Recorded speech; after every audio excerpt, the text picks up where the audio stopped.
कहां, किसने, कैसे, क्यों किया। सच दिखाना और बोलना मुश्किल जरूर है, लेकिन नामुमकिन नहीं। हकायक जानने के लिए देखते रहिए secrets unfolded with Siraj Nisar. अस्सलाम वालेकुम नाज़रीन, मैं हूँ आपका मेज़बान शिराज निसार। पहलगाम एक ऐसा वाक़या जो पूरी दुनिया में इस वक्त हर ज़ुबान से देआम है। इसके असल हक़ाइक़ भारत के अपने ही एक ऑफिसर ने, आला ऑफिसर ने बता दिए हैं। जब ये वाक़या पेश आया तो वहाँ जो भारत में नॉर्दर्न एरिया का सदर, जो उनकी फ़ौज का सरबराह था उस इलाके का, उसने बिल्कुल वाज़ह तौर पर बता दिया कि इस वाक़या में पाकिस्तान मुलव्वस नहीं। हम बात कर रहे हैं MV Kumar, general MV Kumar, जो उस नॉर्दर्न एरिया के सदर थे। उनको इस वाक़या के फौरी बाद ये कहा गया कि आप फौरी तौर पर पाकिस्तान का नाम लें और ये कहें कि पाकिस्तान ने ये वक़ूआ करवाया। जिसके बाद इनकार करने पर जनरल एमवी कुमार को फौरी तौर पर हटा दिया गया। नरेंद्र मोदी, जिसको इस वक्त ये खपत है, जो चाय की दुकान से यहाँ तक पहुँचा और वो सिर्फ दिन रात एक ही कोशिश में है कि पाकिस्तान पर हमला कैसे किया जाए।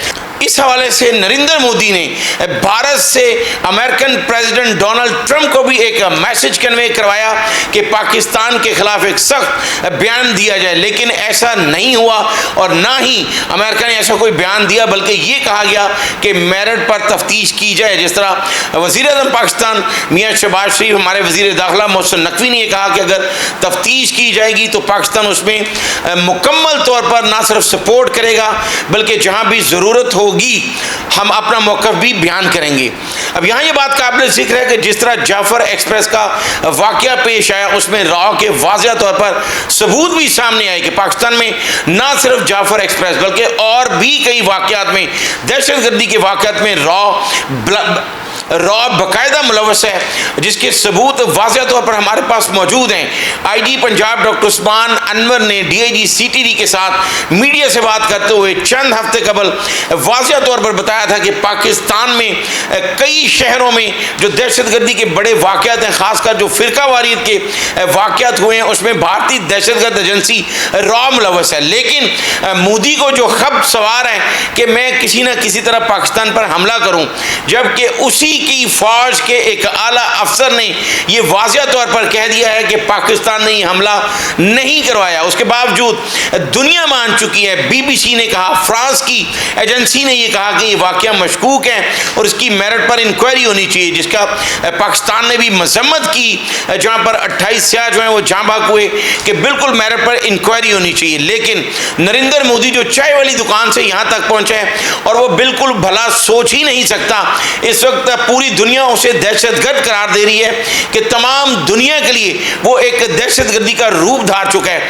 अगर नरेंद्र मोदी हमला करता है तो हमारे chief of army staff general Asim Munir वाज़ह तौर पर कह चुके हैं कि हम पहल नहीं करेंगे, लेकिन अगर हमला किया गया तो भरपूर जवाब दिया जाएगा।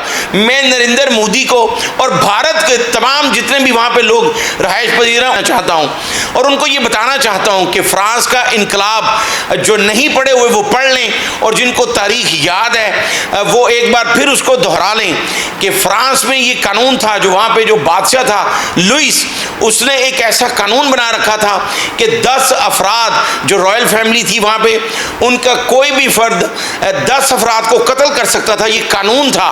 और जिन अफराद जो 97% लोग वहाँ पर सतह गुर्बत के नीचे ज़िंदगी गुजार रहे थे, उन पर यह कानून लागू होता था कि अगर उनके किसी भी शख्स को कत्ल किया जाएगा तो वो क्लैपिंग करेंगे, तालियां बजाएंगे।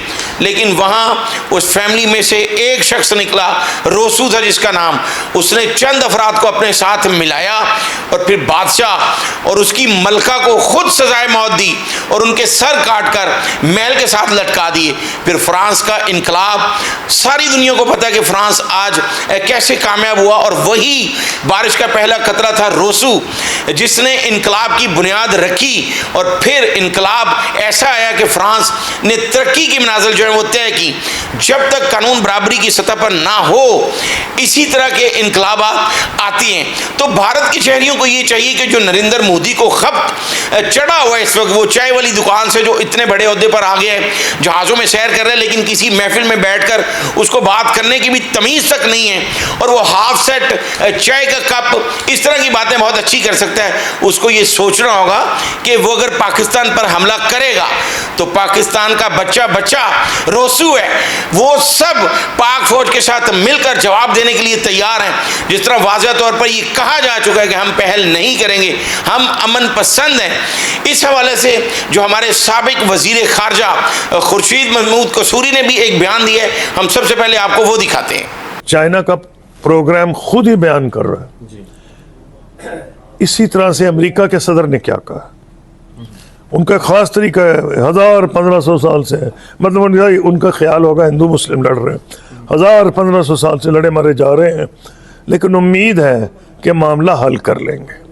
उसके बाद आज खबर आई है कि ये जो उनके सेक्रेटरी ऑफ स्टेट है, शायद ऐलान हुआ है वो पाकिस्तान इंडिया के फॉरेन मिनिस्टर से भी बात करेंगे। इससे पहले सबसे पहले जो रीजनल मुल्क को ख़तरा था वो थे ईरान और सऊदी अरब। वो खुदा ना खास्ता जंग हुई, सबसे बड़ा ख़तरा तो रीजन को है। हर बंदा ही सोचता खुदा ना खास्ता अगर काम ख़राब हो गया, अगर उससे बढ़ जाए तो फिर ग्लोबली ख़तरा हो जाता है।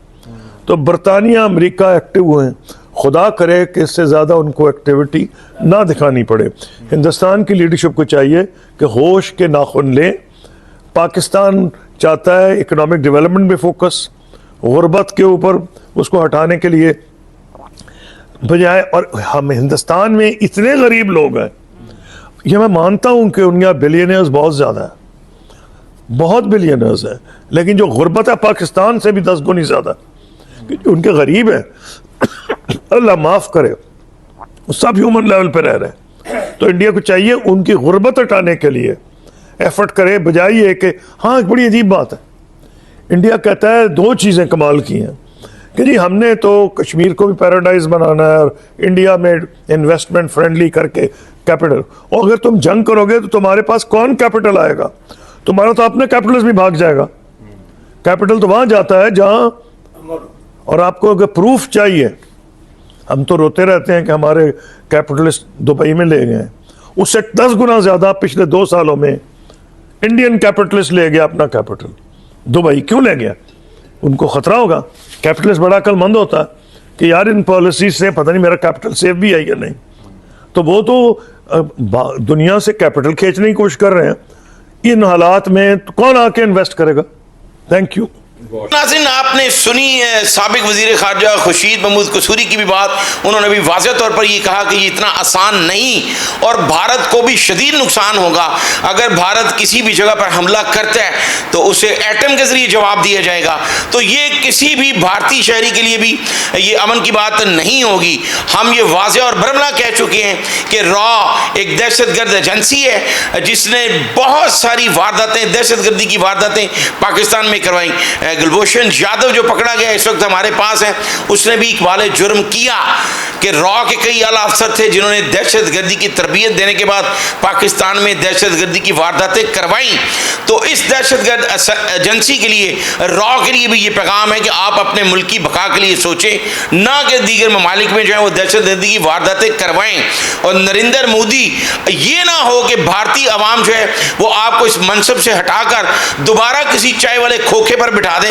तो आपको ये सोचना होगा कि अगर आपके जहन में ये बात है जो आप कर चुके हैं और जो आप इस वक्त तरले कर रहे हैं अमेरिका के और दीगर ममालिक के कि पाकिस्तान के खिलाफ एक सख्त बयान दें और मैं अटैक करना चाहता हूं, तो ये ना हो कि ना आप अटैक कर सकें और आपकी अपनी अवाम आपको इस मनसब से हटाकर दोबारा एक चाय की दुकान बल्कि चाय के एक खोखे पर ले आए। और जो माफिया इस वक्त भारत में आपको सपोर्ट कर रहा है, जिसकी वजह से आप इस मनसब पर पहुंचे हैं, उनको भी मुंह की खानी पड़े। जिस तरह आपके जनरल MV MV कुमार ने ये वाज़ह तौर पर बयान दिया, जिसके बाद तमाम दुनिया ने इस बात को तस्लीम किया है कि जो पहलगाम का वाक़या है वो भारत का खुद साथ है और उसमें रॉ मुलविस है। ये सारा रा ने ही प्लान किया, पाकिस्तान पर इल्ज़ाम लगाया, लेकिन 8 लाख फौज की मौजूदगी में दहशतगर्द वहाँ पर कैसे पहुँचे? फिर जहाँ ये वाक़या पेश आया उसके चंद फरलांग के फासले पे, चंद मील पर वो थाना मौजूद है जहाँ पर वाक़या के 10 मिनट बाद FIR दर्ज कर लेगी, लेकिन वहाँ की पुलिस मौका पर नहीं पहुँची।